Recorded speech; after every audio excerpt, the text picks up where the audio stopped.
After the matters of sacred drinking and the activity we heard earlier from the village in Rehovot, I can tell you that in our field there is no trespassing.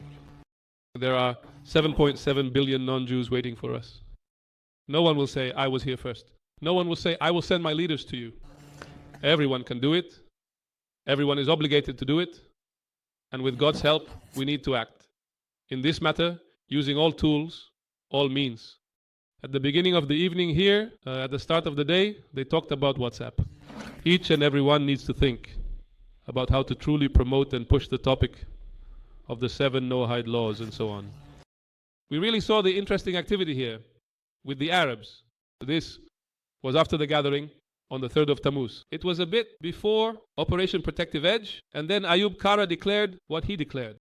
The penny dropped for me. There were very strong responses from the Rebbe to involve him in the activity. Involving him in the activity, of course, means money. But the Rebbe pushes and pushes and pushes. I took him, and if you noticed, there was a part here where you can see him opening the Igrot Kodesh. So it was very interesting that I took him. So I wrote, we made some agreement, a contract, and I placed it inside the Igrot Kodesh. Blessings from the Rebbe and onwards. About a month after that, we started through this whole operation of Protective Edge. We made a public call to the Arab world. We published it on Facebook, we published it in the press to essentially expel the terrorists there from Gaza and so on. And Eof asks for a blessing for this. So I sent him to wash his hands. I don't know if non-Jews need to wash their hands. And he writes a letter. I saw him writing the letter and proclaiming in Arabic, long live our master, teacher, and Rabbi, the King Messiah, forever and ever. He placed it inside the holy letters. I laid out about 7 volumes before him to read the holy texts, and I truly opened them, seeing their blessings, matters, and stories. Suddenly I say, wow, I remember something. I look at the papers that were in that place. I open it. Out of 7 volumes, he chose exactly the page where I had placed a month earlier.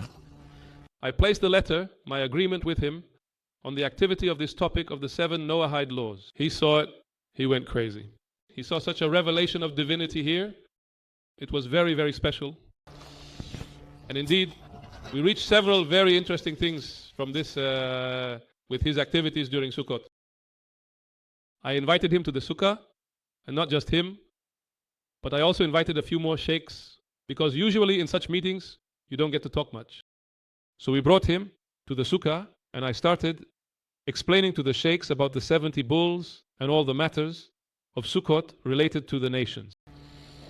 During the meeting, some Arab, a Muslim Arab, calls and he says he wants to meet him. He asked me, is it okay? I told him, bring him. In short, 2 guys arrive who are the parents of some guys who traveled to Turkey, were supposed to return and continued to ISIS. They didn't know yet that they continued to ISIS, and they come. The kids traveled. They waited for them at the airport in Turkey, and out of 4 people, only 1 returned. Where is it? So they understood that this is probably the story. Ayub actually called Turkey to the authorities to check. It really turned out that they had crossed into Turkey. Meanwhile, the father, they were so stressed, a week without hearing from the child. I told the father, listen to what we want, to write a letter to the rabbi. So he writes a letter to the rabbi, declares, long live our master, and places it in the holy letters. In the holy letters, the rabbi writes to him about the son's wedding, that everything will be fine. In short, about the whole wedding. I asked him, tell me, how old is the son? He tells me, 20 years old. Is he married? Not yet. So I told him, listen, there will be a wedding here, and don't forget to invite me. The next day was Sukkot. I traveled to Samsmati. Job said, come with me. We are going with the television to the family itself. I didn't have time. In fact, while they were there with the television and interviewing the family, with all the blessings from the rabbi, they received a phone call from the young man who was in Syria. The mother heard it and fainted. She hadn't heard from her son for a whole week. And indeed, as far as we know, he has already arrived in the country, and now they are waiting for the wedding. And indeed, seeing it, if we had these stories from the Arab villages, then truly this connection if they simply knew the language, knew the mentality. He was once a member of the Knesset, a deputy minister. With God's help, he will return as our representative there, ready to enter the Knesset. So in practice, he connected us to several things. And the Ministry of the Interior, there within the Arab villages, there are very serious problems of violence. Within the schools, between the families there, and so on. The Ministry of the Interior, at the head of the Department of Religion, sits a certain Druze individual, and he decided to now conduct activities with religious figures within the Druze villages, within the schools. And we invited them to the schools, and understand, I am sitting in a hall with about 300 people. High school students are sitting there, Yehuda A, Yehuda B, Akik, and here is a group of sheikhs, imams, rabbis, etc. And you have these guys, like holding these guys in your hands. It was very nice, always talking. We also did it in classrooms. We talked, and of course it was possible to talk to them as he then married Israeli women, etc. There was, in one of the meetings, we also brought Kita, an operation in the Segev block, FS. My manager was like that according to the glasses, according to the appearance. Was he left wing of the left? He tells the students, you don't understand what history is here, where rabbis, sheikhs, and imams are sitting on the stage, and this is a historic event. After that, and he saw that we were distributing materials and posters, and there was Gita there. So we sat down afterwards at breakfast, and he tells me, listen, Chabad, you, well done, what you're doing here in the villages. He tells me, but what's the problem? That we don't meet. Meaning we, as a school principal, and he saw Shabbat at his school, not in the Arab villages, he sees Shabbat working well, but we at our school. Of course, what did I have? I gave him a business card. I told him, you can invite us. In practice, the invitation hasn't arrived to this day, but in practice, they saw some very interesting things. Just a small story, which I used, as you heard here, this story with the shalom. A story I once heard, Rabbi Zimroni told me that he was once the host at that conference. It was the gathering and the meeting where they did welcome, which they used to do in Tel Aviv at Ohel Shem. And Rabbi Zimroni told me that he was once the host of it. In practice, there was the rabbi of Tel Aviv, Rabbi Frankel, and he told a very beautiful story. And I, as they say, sold it there. It was very nice. Once they took the topic of love your neighbor as yourself and various such things as the main theme. So I told them a story about a righteous man who once walked in the forest with his disciples. Suddenly, he arrives at a clearing in the forest, and he sees a farmer building a hut. He stands, observes, and watches for a long time. The disciples do not understand what he sees there. After that, he continues walking. The disciples ask him, what? What did you see here? He says, I saw a lesson here. To them, I didn't tell them a lesson in the love of Israel, but a lesson in loving your neighbor as yourself. What did you see? He says, look, this farmer chopped wood, removed the branches, and laid the logs one on top of the other. Now the logs have protrusions. The protrusions, you can't place them one on top of the other. What is the natural thing to do? You take an axe and cut off these protrusions or a saw so that the logs sit one after the other. He didn't do that. He took a drill. Where there was a protrusion, he made a hole. Where the stick pointed upwards, he also made a hole.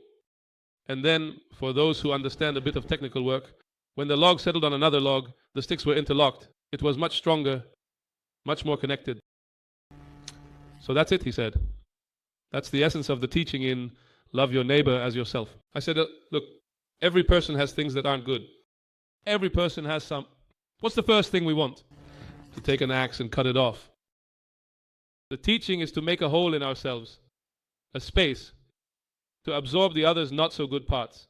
And naturally, the other will make a hole and space to absorb my not so good parts.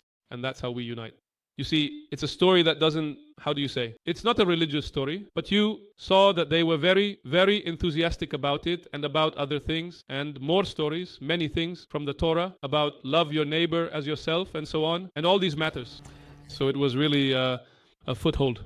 You always sit in a Muslim school with guys in 11th, 12th grade, you talk to them about the 7 Noahide laws and about the Lubavitcher Rabbi and about the Messiah, and you give the kids a big poster with the Rebbe's picture, and they go with it.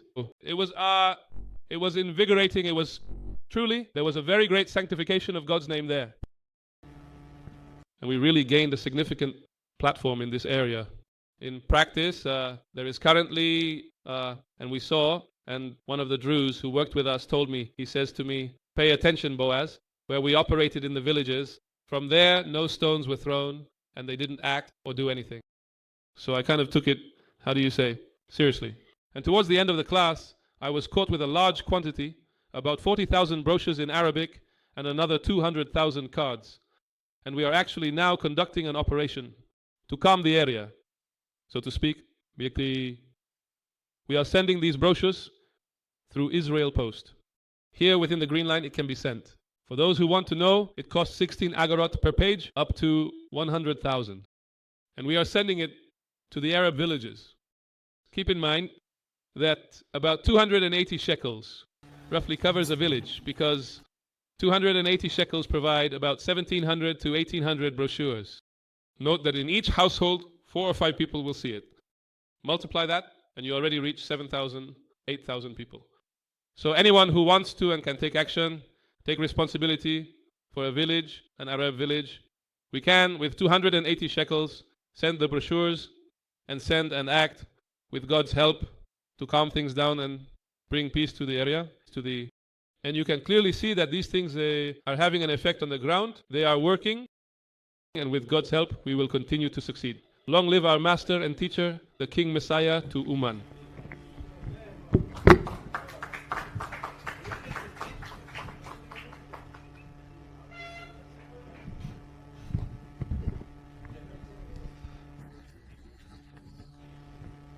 It's really interesting to see that, as the Arab says, the Jews influence the world.